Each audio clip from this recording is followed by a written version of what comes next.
Namaskar, this is Akhilesh Bhargav. Welcome to Tidbits on Business and Finance with me. The journey of India and China's commercial relationship started by way of what is called transactional trade, imports and exports, international trade. The trade between the two countries was to the tune of just $2 billion in the year 2000, but it rapidly rose to $38 billion in the year 2008, such that from 2008 to 2018, China remained India's largest trading partner. And this growing trade gave China a giant trade surplus year after year.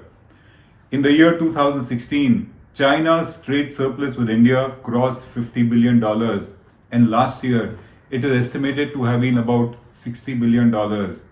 That was the kind of surplus that China generated in its trade with India, and China did nothing to mitigate that surplus or reduce it. In fact, on the contrary, Indian information technology and pharma companies which wanted to enter the Chinese market only faced rising non-tariff barriers in order to prevent our IT and pharma companies from getting into the Chinese market.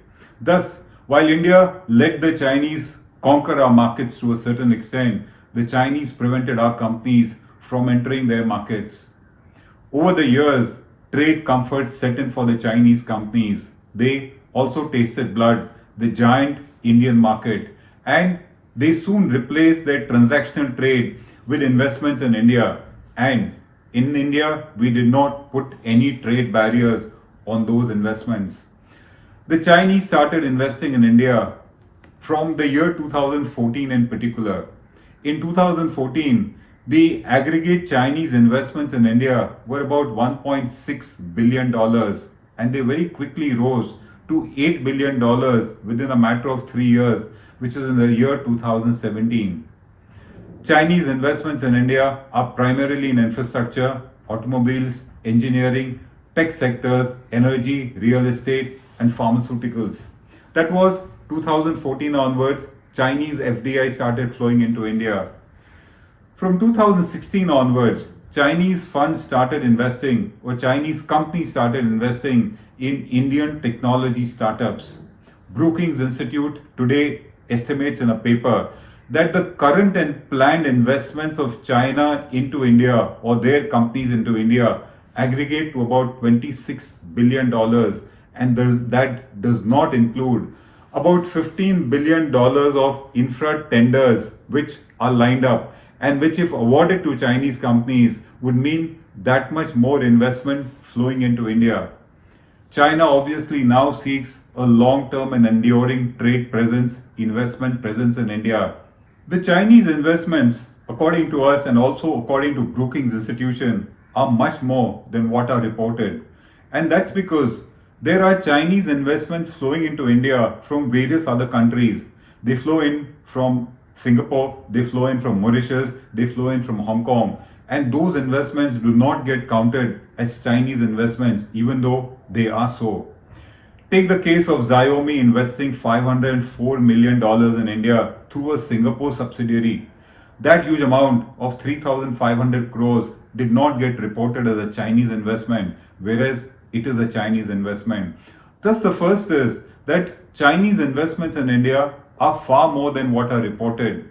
The second is that these investments have gone virtually unscrutinized or unnoticed in the country. If such investments had flowed into the West, they would have been subjected to a far greater scrutiny for various reasons. India, on the other hand, did not exercise the kind of care and due diligence that was wanted when these kind of investments flowed in, even when high profile takeovers took place.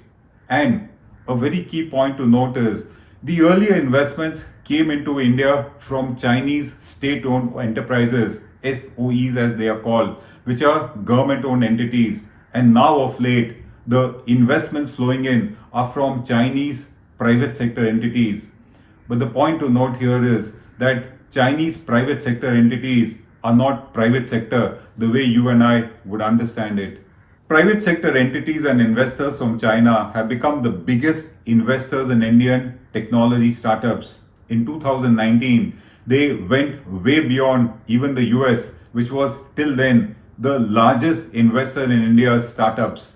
China invested $3.9 billion in 2019 alone in technology startups of India. And once we go through the list, you'll realize that almost every well known startup in the country, every tech digital startup has a Chinese investor. Alibaba, the giant e-com company of China, has invested millions of dollars, rather hundreds of millions of dollars in Paytm, in Big Basket, in Snapdeal, in Zomato, ExpressBees, Ticketnew, and various others. The other one, Tencent, the other Chinese giant, has made major investments in Ola, in Flipkart, in Baiju, Swiggy, Gaana, NewsDog, Practo, Hike Messenger, and Make My Trip. Almost every major Indian startup gets covered. Xiaomi is a big investor, Fosun Capital is a big investor, ByteDance is a big investor, Shunwei Capital is a big investor, and apart from investors, we Indians are big users of Chinese apps.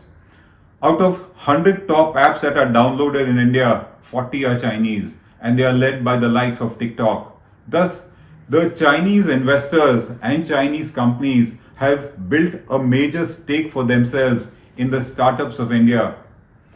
We think that these are private sector companies from China, but the reality of private sector companies that originate or are of Chinese pedigree is completely different. In China, the power structure has got four pillars. The first is the Communist Party of China. It is the only party which is allowed to rule in China. So the CPC is the first pillar. The second is the People's Liberation Army. The third is the government, which is an extension of the party and the PLA. And the fourth and most important are private sector enterprises. There is no boundary between all of them.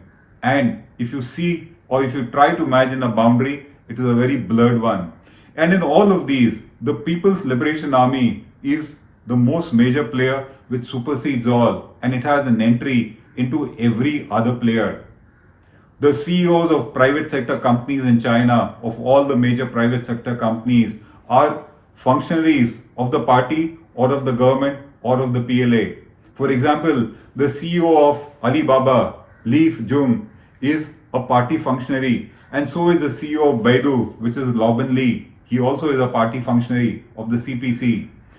The party, which is the Communist Party of China, has a party cell or a branch in every major private sector company. And the People's Liberation Army, India's enemy number one, also has a representative in every major private sector entity. Many private companies are floated by provincial governments or the state governments. The private is a mere facade. The company is actually owned by the government. And because of this background, private sector companies in China, they further the agenda of the government, including enforcing the kind of censorship and the suppression of freedom of expression that we see in China. Alibaba is a major player in doing so. Thus, private sector in China is not different from the government, from the PLA or the Communist Party of China. It is a major player in furthering China's diplomacy and its state interests, and all of these are intertwined and entwined. So it is very clear that the power structure of the Communist Party of China, the People's Liberation Army, and the government of China extends into the private sector, which is virtually an extension of all these. The question then is, do we need capital emanating from the private sector of China, the so-called private sector of China, into India? Do we really need it? Should we really take it? In absolute terms, capital which is clean and transparent is always welcome, and it does good to every country. Every country seeks it. Even President Donald Trump seeks foreign capital. But it needs to be clean, transparent, and not against the interest of the country which is receiving it. Take the case of Chinese capital itself, and take the case of mobile phones manufacturing in India. In 2014, we had just 2 mobile phone units in the country. Today, we have 268. India has now become the second largest manufacturer of mobile devices in the world.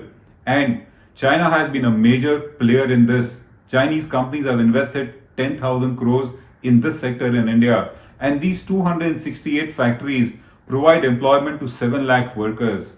Thus, capital which comes in, which is clean and transparent, is welcome. Further, it is welcome only on our terms, not on the terms of the investor, particularly where the investor has got the tag of being an enemy. We need to scrutinize capital emanating from China into India, and we need to scrutinize it stringently to see whether it is predatory, to see whether it is being put in for backdoor acquisitions or to enter sensitive prohibited sectors. We need to see who's the real owner of those private sector entities or that capital which is coming into the country, because for all you know, they may be proxies of the Communist Party of China or the People's Liberation Army, which incidentally itself has a giant business empire in China with its representation in almost every segment of the economy there. We need capital which is transparent, we need capital which is credible, we need capital which is clean, does not come with a hidden agenda. And that is the real issue when we talk about Chinese capital coming into India. Today's war is not military really, it is on the trade and economy front. And we need to ensure that India's trade and economy policy is in sync with our national interests, our national strategy, our national security. That's what's very important, particularly when we are doing due diligence and background check on any kind of Chinese investments coming into the country. As we said, it is welcome, but welcome on our terms and not with any anti-national kind of conditions attached to it.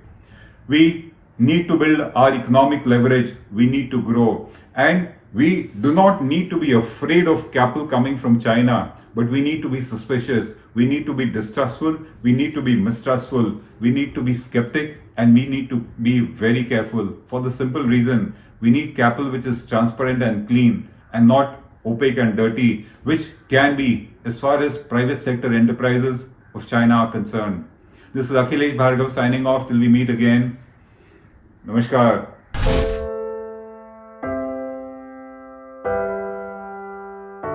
हमारे घरों में भी बच्चे होते हैं जो हमसे प्यार दुलार की आस करते हैं। हमारा भी जीवन साथी है जिसको हमारे ड्यूटी से घर आने का इंतजार होता है। हमारे घर में भी एक बूढ़ी माँ है जिनके लिए आज भी हम ही आंखों के तारे हैं। लेकिन हम हमारे घरों में नहीं हैं। आपकी सुरक्षा में कोई कसर न रहे, इसलिए हम अपने प्रियजनों से दूर हैं। हम में से ही कुछ तो अब इतने दूर जा चुके हैं कि वो वापस अपने घरों को लौट भी नहीं पाएंगे। हमें गर्व है कि हमारे कंधों पे मुंबई शहर के नागरिकों की सुरक्षा की जिम्मेदारी है। हमारे जज्बे और बलिदान को व्यर्थ न जाने दे। इस संकट के समय में आप घर पे रहे, सुरक्षित रहे।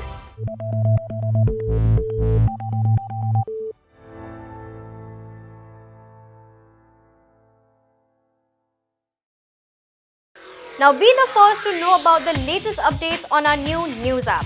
Go on your Android or iOS, search for HW News Network.